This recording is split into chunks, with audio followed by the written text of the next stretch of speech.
Hello everyone, আসসালামু আলাইকুম। সকলে কেমন আছো? আশা করছি সকলে অনেক বেশি ভালো আছো এবং সুস্থ আছো। তো আল্লাহর অশেষ রহমতে আমরা অনেক বেশি ভালো আছি এবং সুস্থ আছি। তো বরাবরের মতো সকাল থেকেই ভিডিওটি শুরু করেছি। আই হোপ তোমাদের কাছে ভিডিওটি একটু হলেও ভালো লাগতে পারে। তো এই যে সকাল সকাল ভিডিওতে ভয়েস দিচ্ছিলাম, আর আমি এখন এরকমটাই করে থাকি। মানে রাত্রেবেলা ভিডিও এডিটিং করে রাখি, সকালবেলা ভয়েস দিয়ে তারপর 12টার সময় ভিডিওটা আপলোড দেই। তো 9টার সময় দিতাম কয়েকদিন, কিন্তু আমার প্রথম চ্যানেলে কিন্তু টাইম ছিল 9টার দিকেই। তো তারপর সেকেন্ড চ্যানেলে কিন্তু টাইম ছিল আমার 9টা বা 2টো এরকম। তো এখন আর কি মানে টাইমটা চেঞ্জ করেছি। কারণটা দেখেছি অনেক কিছু করে মানে ভিডিওতে সেরকম আর কি ভিউজটা যে টাইমে আসে সেটা টাইমেই কিন্তু দিতে হয়। তো আমি অনেক কিছু করে দেখেছি, তো 12টার দিকেই আমার ভিডিওতে ভিউজ একটু মোটামুটি ভালো আসে। তো সেই জন্য 12টার দিকেই ভিডিও আপলোড দিই। আর 12টার দিকে ভিডিও আপলোড দিলে অনেক সুবিধাও হয়, কারণ দেখো ভিডিও আপলোডে দিয়ে অনেকের ভিডিও তো দেখতে লাগে, তাই না? না হলে তো ওরা আবার দেখে না। তো সেই জন্য কিন্তু এই বুদ্ধিটাই আমি করেছি যে 12টার দিকে মনে করো আমার কাজকর্ম সমস্ত কিছুই শেষ হয়ে যাবে, আর তখন ভিডিও আপলোড দিয়ে বসে বসে সবার ভিডিওগুলো দেখে দেব। সেটাতে না অনেক বেশি মানে সহজ হয়। তো যাই হোক, যেহেতু দেখো মানে কি আর করা যাবে, সমস্ত কিছুই তো একাই সামলাতে হয়, তাই না? তাই আর কি সমস্ত কিছু বুঝে চলি। কারণ দেখো আমার ইউটিউবেও ছাড়তে পারবো না, এবং সংসার তো আমার রয়েছে।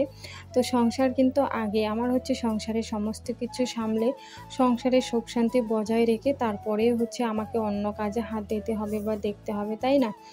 আমি মনে করি এটা। আমার কাছে আমার সংসার, স্বামী, বাচ্চা এসব আগে, তারপর বাকি। তো আমার স্বামী যদি আমাকে কখনো অনুমতি না দিত যে তুমি ভিডিও করো, তাহলে আমি করতামও না।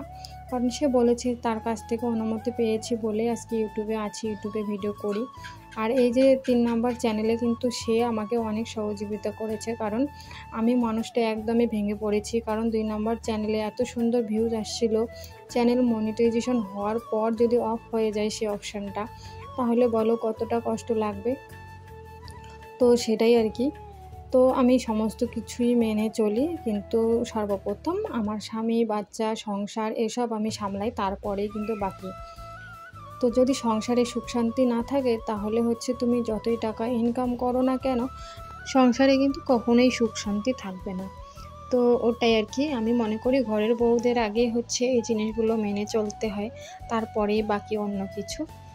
তো এই যে আমি কিন্তু হয়তোবা তোমরা জানো অনেকে, আমি এক ভিডিওতে বলেওছিলাম যে আমি একদিন আর কি এইদিকে না অনেক অনেক মানে কোম্পানি রয়েছে, তো সেগুলাতে মানে জিনিস আর কি প্যাকিং করা, যেমন ধরো ওষুধ বা অন্য কিছু অনেক জিনিস প্যাকিংয়ের কাজ থাকে। তো সেগুলা কিন্তু করে মেয়ে মানুষের এইদিকে একটা সুবিধা রয়েছে। আর 15,000 টাকা মাসে বেতন, তাহলে বলো কে বা ছাড়বে? তো আমি একটা দিন গিয়েছি, আমার হাজবেন্ডের মনে জান বার হয়ে যাচ্ছে সত্যি। সে দুপুরবেলা নাকি খেতে এসে তার চোখ দিয়ে পানি বার হচ্ছে, আমি ঘরে নেই। ছেলে স্কুল থেকে এসেছে, তাকে কি খাবার দেবে? বা সে কাজ থেকে দুপুরবেলা খেতে এসেছে, তাকে কি খেতে দেবে? মানে তার চিন্তা ধারণা একদম অন্যরকম হয়ে গিয়েছে একদিনে। তো আমি আসা মাত্রই, সন্ধ্যাবেলা আসা মাত্রই সে বলছে যে তোমাকে আর যেতে হবে না কাজে। আমি বলছি কেন? বলছে না, তোমাকে যেতে হবে না, কারণ তুমি ঘরে ছিলে না। আজকে আমরা বাপ বেটাই দুপুরবেলা খাওয়া দাওয়া ঠিক মতো করিনি। আর আমি তো মানে ভাত খাইয়ে নিই, আমি ভাত বসিয়ে দিয়ে চলে গিয়েছি। আমি ভাবছি তুমি এসে খাওয়া দাওয়া করবা। তো আমি বললাম যে না, আমি এই দুপুরবেলা মানে সন্ধ্যাবেলার দিকে এসে কি খাওয়া দাওয়া করবো পাগল? তাহলে তুমি কেন ভাত বসিয়েছো? তো সে বলছে আমি ভাত বসালাম খাওয়ার জন্যই, তারপর আমার না চোখ দিয়ে যেন পানি বার হচ্ছে, আমার ভালো লাগছিল না, তুমি ঘরে ছিলে না, তো সেটার জন্য আমি চলে গিয়েছি, তোমাকে আর কাজে যেতে হবে না। আর আমাদের মুসলমান ধর্মে আমি যেটা জানি যে ঘরের বউ লক্ষ্মী, আর সে যদি বাইরে গিয়ে কাজ করে সে সংসারে নাকি কখনোই সুখ শান্তি থাকে না। তো সে যা আমাকে বোঝালো, অনেক কিছু দিয়ে বোঝালো, আর আমি তার কথা মানে ফেলতে পারলাম না। নাহলে কিন্তু আমি ভেবেছিলাম তাকে যেভাবেই হোক একটু বুঝিয়ে সুঝিয়ে যাব, তবে আর সেটা হলো না। তো যাই হোক, তো ওই জন্যই ভাবি যে আগে সংসার, বাচ্চা, স্বামী, তারপরেই হচ্ছে বাকি অন্য কিছু, তাই না বলো? আমি কথাটা কি ভুল বলেছি বন্ধুরা? তোমরা একটু কমেন্ট করে আমাকে জানাবে, যারা হচ্ছে আমার বয়সে বড় বা আমাকে বোন হিসাবে মানো, তাদের কাছ থেকে কিন্তু আমি এই কথাটা জানতে চাইলাম। তো যাই হোক, এই যে আমি হচ্ছে মানে কি বলো তো, ঘরে বসে বসে টাইম পাসও হয় না, আর হচ্ছে মানে অনেক শরীর অসুস্থ হয়ে পড়ে। কারণ দেখো, ঘরে যেটুকুনি কাজ সেটা করে ঘরে শুয়েই থাকতে লাগে। আর এদিকে কিন্তু ওই গ্রামের বাড়ির মতো না যে ঘরে একটু মন লাগছে না তো এদিকে ওদিকে ঘোরাঘুরি করলাম, এখানে কিন্তু একদমই সেটা না। এদিকে সবাই সবার রুমে রুমেই থাকে সব সময় আর কি। তো যাই হোক বন্ধুরা, তোমাদের সঙ্গে কথা বলতে বলতে ওইদিকে অনেক কাজ করে নিয়ে আটাটাও মেখে নিয়েছি, আর রুটিটাও বেলে নিলাম। নেওয়ার পর এই যে এখন হচ্ছে এক এক করে রুটিগুলো সেঁকে নিচ্ছি।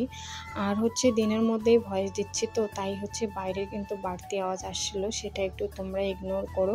কারণ ওই যে বলেছিলাম এক ভিডিওতে যে সত্যি ভাড়া বাসায় থাকা যে কতটা কষ্টের ব্যাপার, অনেক কিছু জিনিস মেনটেন করে চলতেই লাগে। কি করা যাবে বলো?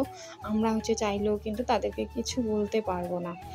আর আমি কাউকে শোনাতেও চাই না যে আমি ইউটিউবের জন্য তাদেরকে আমি মানে বলবো যে চুপ করো বা চিল্লাহাল্লা করো না। কারণ এগুলো নিয়ে পরবর্তীতে কথা বাজে অনেক, জানো তো? যারা হচ্ছে ভাড়া বাড়িতে থাকো না, তারা অবশ্যই আমার কথাটা বুঝবে যে আমি কি বলতে চাইলাম।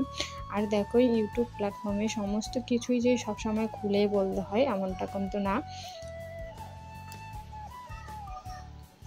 তো এখানে হচ্ছে এখন চা করে নিচ্ছি। তো আজকে যেহেতু লাল চা করে নেব, কারণ হচ্ছে কালকে রাত্রেবেলা দুধ ছিল, তো দুধটা না ফেটে গিয়েছে, জানি না কেন, হয়তো বা গরম পড়েছে সেই জন্য। আর দেখো রুটিটা কত সুন্দর ফুলেছে, আমার তো ফুলকো ফুলকো রুটি দেখলে বেশ ভালো লাগে সত্যি, আর মনে হয় যেন সেটাকে ফুটিয়ে দেই। তো যাই হোক, তো এইভাবে রুটিগুলো সেঁকে নিলাম এক এক করে। আর আজকে হচ্ছে শুকনো রুটি, আর হচ্ছে আগের দিনের মটরশুঁটি এবং ফুলকপি আলু এগুলো তরকারি করেছিলাম, তো সেটা রয়েছে। তো আমার না ওভাবে বাসি তরকারি দিয়ে না রুটি খেতে বেশ ভালো লাগে, তবে হচ্ছে তেল দিয়ে ভাজলে একটু ভালো লাগতো। তো যাই হোক, রিফাইন তেল শেষ হয়ে গিয়েছে, আর সকাল সকাল তো দোকান এত সকালবেলা খুলেও নেই, আর আমার হচ্ছে আগের দিন মনেও ছিল না।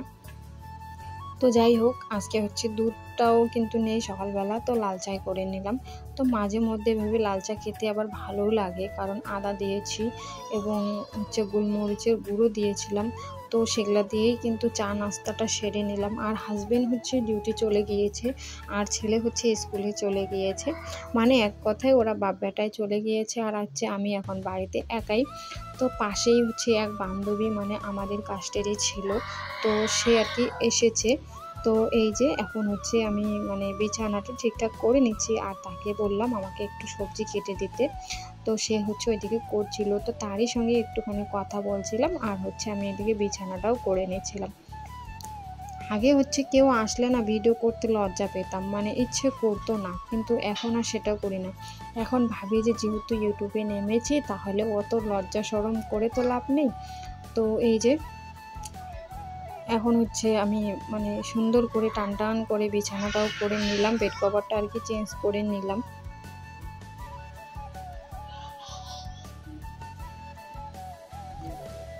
তো বালিশের কাভার টাভার সমস্ত কিছুই কিন্তু চেঞ্জ করে নিয়েছি। আর এক কথায় বলতে গেলে বেড কভার আমি যেই দিন চেঞ্জ করি, বালিশের কভারও চেঞ্জ করে দেই, আমার না ভালো লাগে না ওরকম করে। তো এই যে বন্ধুরা, আজকে না বাইরে এত বেশি রৌদ্র উঠেছিল কি বলবো। আর তবে হচ্ছে ওই যে বেড কভারটা চেঞ্জ করেছি, তবে ধুয়ে দেইনি, কারণ আগের দিনে না অনেকগুলো কাপড় ছিল, তো সেই কাপড়গুলো আজকে সকাল সকাল ধুয়ে আমি হচ্ছে গোসলও করে নিয়েছি। তো ওই জন্যই আর কি আজকে আর কোনো কাপড় ধোবো না, কালকে ধুয়ে দেবো ওগুলো। তো আজকে ভাবছিলাম যে হচ্ছে কোল বালিশের একটা কাভার বানাবো, আর হচ্ছে ওই যে ছোট বালিশটা যে রয়েছে আমার, মানে বালিশটা কুশন কভার বানাবো আর কি। তো এই যে আমি হচ্ছে এখানে এখন তরকারি কেটে নিচ্ছি। তো অফ ক্যামেরায় আর কি বালিশের কভার দুটো আমি বানিয়ে নিয়েছি, তো সেটা অবশ্যই তোমাদের সঙ্গে পরবর্তী ভিডিওতে শেয়ার করব। আমি হচ্ছে ভাবছিলাম যে যখন বানাচ্ছি তোমাদের সঙ্গে শেয়ার করব, তবে হচ্ছে ওই বান্ধবীটা ছিল, একটু কথাও বলছিলাম, তো তাই আর কি আর ইচ্ছেও করছিল না। তো যাই হোক, আর দেখো, যদি নিজের আর কি কোনো মানে পার্সোনাল কাজ শেখানো থাকে, মানে মেয়েদের বলতে গেলে বিশেষ করে অনেকটা বেশি কাজে আসে বিয়ে হওয়ার পর। সত্যি কথা যেটা, আমি দেখো আমার হচ্ছে এই কাজ শিখেছি দেখো এখন কিন্তু আমার অনেক কাজে এসেছে। যতই আমি মানে ঘরে বসে থাকি না কেন, তারপরেও কিন্তু প্রতিদিন টুকটাক করে আমি একটু হলেও ইনকাম করি। আর সেটা দিয়ে আমার পকেট খরচা একদম ভালোভাবে চলে যায়, বা মাঝে মধ্যে শপিংও করি এবং হাসব্যান্ডকেও 200-400 টাকা দিয়ে হেল্প করতে পারি। আমার না ভালো লাগে সত্যি। আর বসে থাকতে তো একদমই ইচ্ছে করে না। আর সবসময় দেখো পয়সা কড়ি হাতে রেখে রেখে না একটা অভ্যাস হয়ে গিয়েছে। যদি মাঝে মধ্যে কখনো পয়সা কড়ি হাতে না থাকে, তাহলে যেন একদম ব্রেনটা ঠিক থাকে না আমার। কেন জানি না আমার সঙ্গে এরকমটা হয়। আর আমি না আগের থেকে, আমার বিয়ের আগ থেকেই আমি মানে নিজের হাতে কিছু করে সে পয়সাটা ইনকাম করা একটা আনন্দই কিন্তু আলাদা। আর সেটা আমার আগের থেকেই অভ্যাস বলতে গেলে। আমি যখন বিয়ের আগে বাড়িতে ছিলাম, তো তখন ওই যে সুতো দিয়ে যে জিনিসগুলো হয় না, যেরকম ধরো সোয়েটার, মোজা, টুপি বা যে কোনো জিনিসের ঢাকা, এই জিনিসগুলো বানাতে বেশ ভালোবাসতাম। তো এগুলা আমি শিখেছি এক মামির কাছ থেকে। তো কি আর বলবো, ওই জিনিসগুলো বানিয়ে বানিয়ে আমি আগে অনেক পয়সা কামিয়েছি। কারণ যখন আমি বাড়িতে ছিলাম, বই পড়তাম আর কি, বিয়ের আগের ব্যাপার। তো তখন আর কি ওই জিনিসগুলো খুব বানাতাম। কিন্তু এখন না, চোখের অনেক প্রবলেম হয়ে গিয়েছে, এখন আর ইচ্ছে করে না। তো দেখো আমি মানুষকে অনেক ভালো ভালো ডিজাইন বানিয়ে দিয়েছি, তবে এখন নিজের ঘরে আর সেরকম নেই, ওই 2-4টা রয়েছে। তো এখন আর বানাতে সেরকম ইচ্ছেও করে না। দেখো সবসময় কিন্তু মন মানসিকতা এক থাকে না। এখন যেহেতু সংসারের চাপ, বাচ্চার চাপ, তো সেজন্য আর না ইচ্ছা করে না। তো যাই হোক, তারপরেও ভাবছিলাম যে কয়েকটা বানাবো, নিজের জন্য বানিয়ে রাখবো। তো যাই হোক বন্ধুরা, এই দিকে দেখতেই পাচ্ছ কাজ করতে করতে এতটা বেশি হাঁপিয়ে গিয়েছি। তো এখানে দোকান থেকে জুস নিয়ে আসলাম, আর এখন আর কি জুসটা ঢেলে নিচ্ছি। আমুল কুল নিয়ে এসেছি, আর কুরকুরে। তো রান্না কিন্তু আমার হয়ে গিয়েছে, তারপরেও ওগুলা খেয়ে নিলাম। কারণ কেন বলো তো, এখন প্রায় বাজতে চলেছে 11:30টার মতো, আর হাজবেন্ড যেহেতু চলে আসবে একটু পরেই, তো সেজন্য ভাবলাম যে দুইজনে একসঙ্গে বসে খেয়ে নেবো। আর তার আবার ওটা একটা অভ্যাস যে আমি নাকি যদি তার আগে খেয়ে নেই, তো তাকে নাকি ভালো লাগে না। আমাকে বলে, হ্যাঁ তোমার খিদা পাবে, তুমি খেয়ে নেবে, কিন্তু আমার সঙ্গে তোমাকে আবারও খেতে হবে। এটা কি সম্ভব বন্ধুরা বলো? আমি খেয়ে নেব, সে আসবে, তার সঙ্গে আমাকে আবারও বসে খেতে হবে। তো ওই জন্যই আর কি খেলাম না, তো দুইজনে একসঙ্গেই বসে খাবো। আর এই যে এখন ছেলের জামা কাপড়গুলো আর কি ভাঁজ করে রাখছি। এগুলা না কি বলবো, 2-1 দিন পর পরে ভাঁজ করে রাখি। তারপরও ওই যে আমার ছেলে একটা যদি জিনিস লাগে তো 10টা জিনিস বার করে রাখে। কি আর করা যাবে, বাচ্চা মানুষ বোঝেও না, বেশি একটা বললে আবার অন্যরকম হয়ে যায়। আজকাল তো এরকমই, বাচ্চা কাচ্চাকে বেশি একটা শাসন করাও যায় না, তাই না? তো এই যে এখন আমি ওই দিকে কাপড়গুলো ভাঁজ টাজ করে রেখে দিলাম, দিয়ে আরও অন্য বাড়তি কাজ ছিল, সেগুলো কিন্তু করে নিয়েছি। আর এখন ওই যে শোকেসটার মধ্যে আর কি কিছু জিনিস অগোছালো হয়েছিল, তো সেগুলোই আর কি গোছগাছ করে রাখছিলাম আমি। তো আমি না এই কাজগুলো বলতে গেলে প্রতিদিনই করি, তবে দেখো তোমাদের সঙ্গে কিন্তু প্রতিদিনই শেয়ার করা তো সম্ভব না। তো সেই জন্যই আর কি কিন্তু প্রতিদিন শেয়ার করা হয় না।